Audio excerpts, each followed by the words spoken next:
Welcome back to my channel.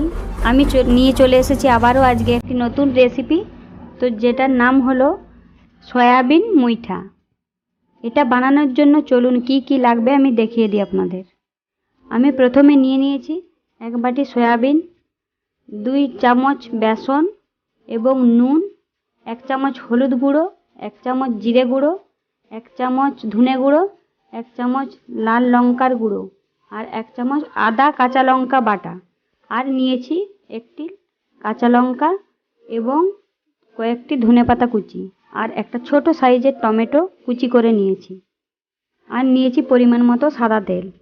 আর এখানে নিয়ে নিয়েছি একটি গরম মশলার টুকরো, এই দেখুন 3টি এলাচ, 3টি লং এবং একটি তেজপাতা।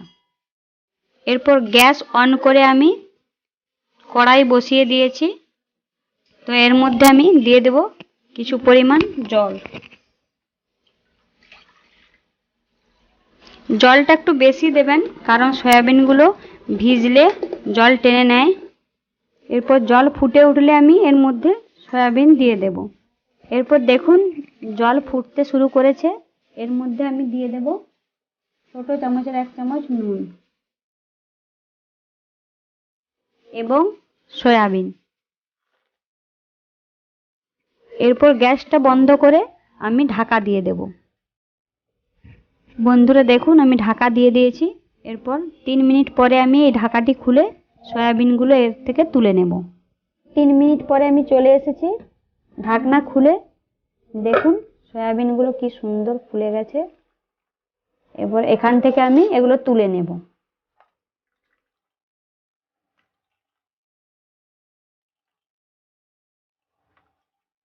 এই দেখুন।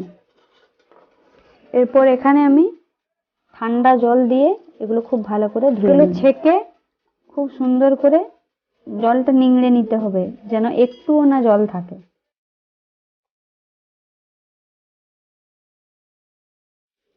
এরপর দেখুন এগুলো আমি একটা পাত্রে ঢেলে নিচ্ছি। এই দেখুন সয়াবিনটা আমি একটু ব্লেন্ড করে নিয়েছি। তো কি সুন্দর কিমার মতো হয়ে গেছে এগুলো। এরপর এর মধ্যে আমি একটু এই 2 চামচ বেসন নিয়ে নিয়েছি, সেটা মিক্সড করব।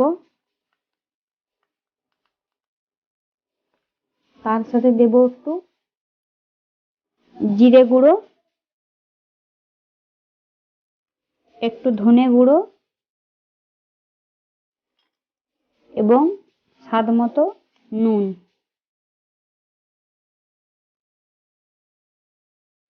আর একটু হলুদের গুঁড়ো, একটু লাল লঙ্কার গুঁড়ো। এরপর এটা খুব সুন্দর করে আমি মাখিয়ে নেব। কড়াই বসিয়ে দিয়েছি, এর মধ্যে কিছু তেল দিয়ে দেব এই মুইঠাগুলো ভাজার জন্য।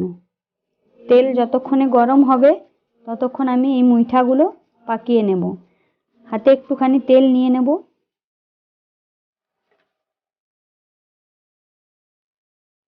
এরপর আমি একে একে সব মুইঠাগুলো বানিয়ে ফেলব।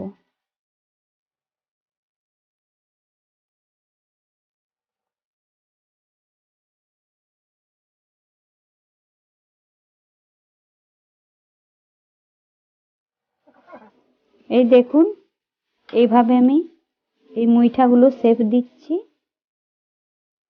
তো আপনারা চাইলে অন্যরকম ভাবেও ডিজাইন করতে পারেন।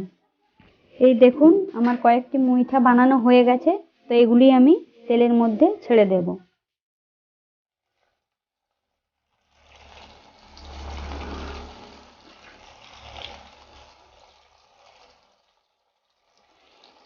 মুইঠাগুলি আমি তেলের মধ্যে ভাজতে দিয়ে দিয়েছি।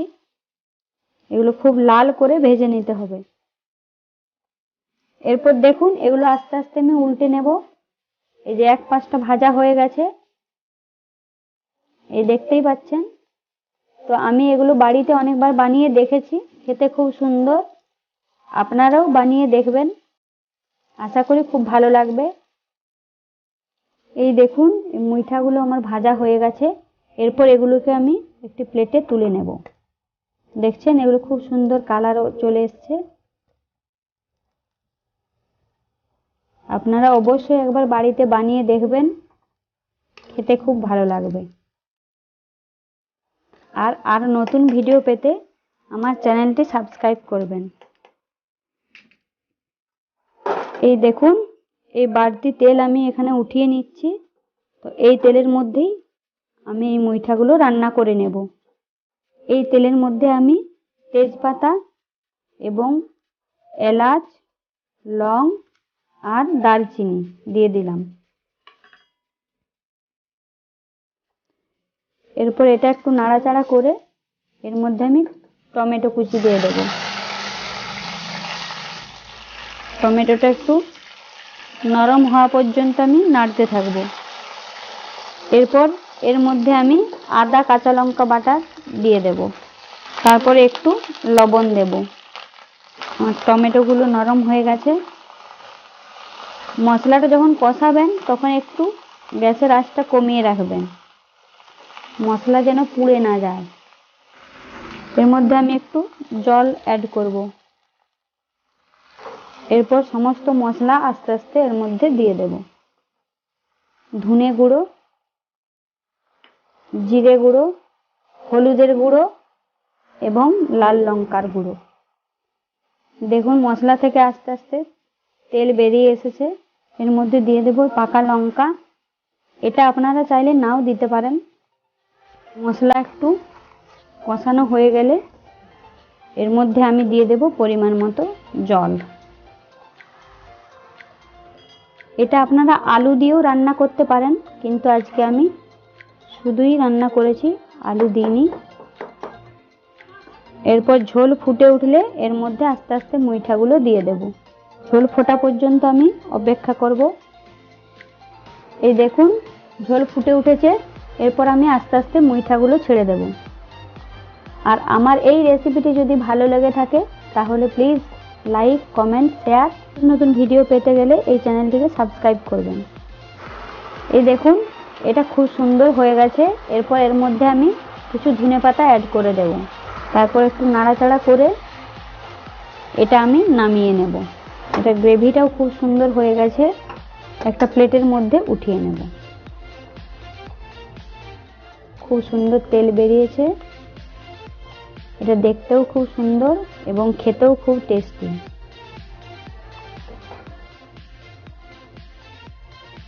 ফাইনালি গাইস, তো এটা আমার রেডি হয়ে গেছে। আর দেখতেও খুব সুন্দর লাগছে, খেতেও খুব সুন্দর। নতুন ভিডিও পেতে গেলে এই চ্যানেলটি সাবস্ক্রাইব করবেন আর বাড়িতে বানিয়ে দেখবেন।